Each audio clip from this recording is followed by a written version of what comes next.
안녕하세요. 김태현의 현명한 투자자 방송 시작하겠습니다. 오늘은 삼보모터스에 대해 좀 말씀드리겠는데요. 이 삼보모터스는 현대차와 기아의 1차 협력업체로 매출 규모가 굉장히 큰 업체입니다. 자동차 부품 중에서 엔진부부터 시작해서 플라스틱 사출물까지 다양한 자동차 부품을 현대차와 기아와 거래하고 있죠. 그 외에도 현대차와 기아의 거래에서 이 사용 품질이나 그러니까 제품 품질이나 이 신뢰도가 확보되면서 일본 자동차 업체하고들도 거래를 하고 있는 그런 업체이기도 합니다. 지금 보시게 되면 국내 삼보모터스 외에도 다양한 계열사들을 갖고 있고 그 계열사마다 자동차 부품에 특징이 있는 그런 부품들을 생산하고 있습니다. 대표적으로 삼보모터스는 엔진 변속기 쪽에 핵심 부품을 만들고 있어서 이 부분이 매출 의존도 굉장히 크긴 한데 문제는 전기차로에 전환되면서 이 삼보모터스가 주력으로 삼고 있는 이 엔진이 내연기관 엔진이 사라져 버린다는 것이죠. 즉 변속기도 필요 없게 된다는 소리입니다. 그래서 삼보모터스는 일찍부터 전기차로의 전환을 위한 전기차 부품을 계속 이제 연구 개발하면서 생산 준비를 하고 있습니다. 그 외 계열사들은 플라스틱 내외장재나 금형 등을 개발하고 있고 이걸 제조해서 삼성, 현대차와 기아에 납품을 하고 있기 때문에 이거는 전기차로 전환이 돼도 꾸준히 거래를 이어갈 수 있는 그런 부품이라고 할 수가 있는 것이죠. 해외에 있는 계열사도 마찬가지입니다. 해외도 삼보모터스의 일주삼보 같은 회사 같은 경우는 엔진이나 연료 부품의 핵심 부품을 만들어서 이게 이제 주로 파이프 라인 같은 쪽인데요. 이런 것도 만들어 납품하고 있고, 프라코 체코에 있는 회사인데 이거는 현대차와 기아의 체코 공장에다 직접 납품을 하는 겁니다. 여기에 이제 플라스틱 내장재를 만들어서 납품하고 있고요. 그거 외에도 이 다른 해외 업체들하고도 거래를 꾸준히 늘려가면서 이 삼보모터스는 현대차와 기아의 매출 의존도가 약 85% 정도 되지만 그 외에 한 15% 정도가 해외 브랜드에서 나오고 있다는 점을 좀 기억해 주셔야 됩니다. 그래서 지난 1분기 실적을 보시게 되면 전체 부품 중에 플라스틱 사출 쪽이 67%를 차지하고 있고 엔진 쪽이 약 한 30% 정도의 매출을 차지하고 있습니다. 그리고 이 전체 매출액 중에 이 현대차와 기아에 대한 그 매출 의존도가 85% 정도 되기 때문에 이 부분이 이 삼보모터스 그룹의 주가에 발목을 잡고 있는 부분이고 주가 할인 요인이 되기도 합니다. 물론 현대차와 기아가 전 세계 3위까지 이 자동차 분야에서 이 성장을 했지만 현대차와 기아의 정책이 변화될 때마다 삼보모터스의 실적이 들쑥날쑥 해버리기 때문에 이 삼보모터스 자체가 현대와 그 기아의 매출 의존도가 높아진 것은 하나의 또 약점이 되기도 하는 것이죠. 그리고 최대 지분이 38.91%라 안정적인 지분을 갖고 있는 것으로 평가되고 있습니다. 그래서 지난번에 이 회사의 지금 현재로서는 주가에 발목을 잡고 있는 부분이 이 전환사채 부분인데 350억 물량의 이 전환사채 물량을 발행을 해놓은 게 지금 주식 전환되는 게 589만 주가 대기하고 있는 상황이죠.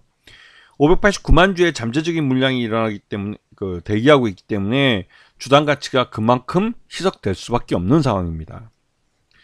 그래서 삼보모터스의 1분기 실적이 보시게 되면 그 1분기 실적을 놓고 볼 때 적정주가 9,000원 정도로 평가되지만 이게 이제 그 실질적으로는 원래 더 나올 수도 있겠지만 잠재 주식 수량을 감안을 해서 그만큼을 희석되는 걸로 감안했을 때 9,000원 정도 되고 있고 주가 지난 하반기 이후로 주가가 흘러내린 다음에 지지부진한 이유는 여전히 작년 하반기 이후로 현대차와 기아의 이 전동화 전략이 여러 번 수정이 이루어졌습니다.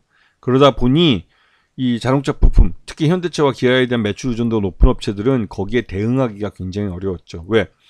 현대차와 기아의 이 전동화 전략이든 향후 이 전략이 확정이 돼야 거기에 맞춰서 부품업체들은 생산 캐파를 어느 부분을 더 늘려야 되는지 어느 쪽에 더 그 자원 배분을 더 해줘야 되는지 이런 것들이 결정이 됩니다. 그런데 작년 하반기에 현대차와 기아의 이 전동화 전략의 변화는 그 솔직히 말씀드려서 대혼란이라도 과언이 아닐 정도로 급변했습니다. 왜냐면 그렇게 변한 이유가 여러분도 느끼고 있겠지만 윤석열 정부 들어와서 현대차에 대한 지원이 거의 뭐 전무하다시피 하고 오히려 현대차의 사업의 발목을 잡는 게 윤석열 정부라고 할 만큼 윤석열 정부가 이 현대차와 기아에 대해서 별로 밀어주지 못하고 있습니다.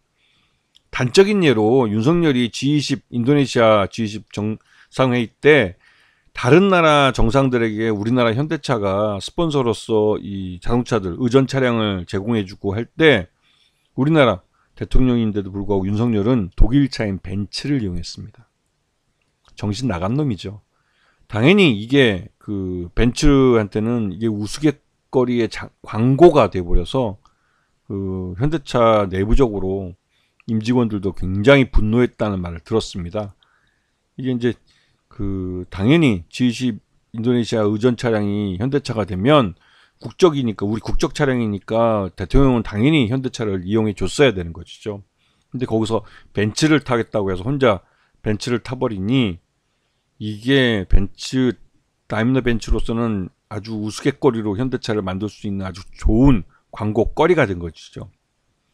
그만큼 이 뭐 미국의 IRA법 개정할 때도 그렇고 제정될 때도 그렇고 이 현대차에 대한 이 윤석열 정부는 지원은 고사하고 그 발목 잡기만 하고 있는 그런 형태이기 때문에 이 현대차가 작년 하반기 때 이 전기차 분야에 이러한 그 성장성 둔화에 대비할 수 있는 전동화 전략의 변화 이게 굉장히 대혼란을 겪었습니다. 그리고 그런 것들이 이제 대부분 다 마무리되고 올 하반기부터 그 미국 조지아주 전기차 전용 공장에 이제 그 하이브리드 차도 같이 홀류 생산하기로 하면서 이런 것들이 다 정리되고 이에 따라서 삼보모터스도 이제 그 이런 현대차와 기아 주 매출처의 정책이 결정이 되면서 그에 대한 대응을 제대로 할 수 있게 된 것이죠. 그래서 지난번부터 말씀드렸지만 올해 상반기는 반도체고 하반기는 자동차가 할 것이라는 것을 여러 번 말씀드렸습니다. 그래서 특히 최근 들어서 자동차주에 대한 분석들을 많이 늘려주는 것이죠. 그렇게 해야만 제대로 하반기를 대응할 수 있기 때문에 그렇습니다. 아시겠죠? 자, 오늘 방송 여기서 마치겠습니다. 감사합니다.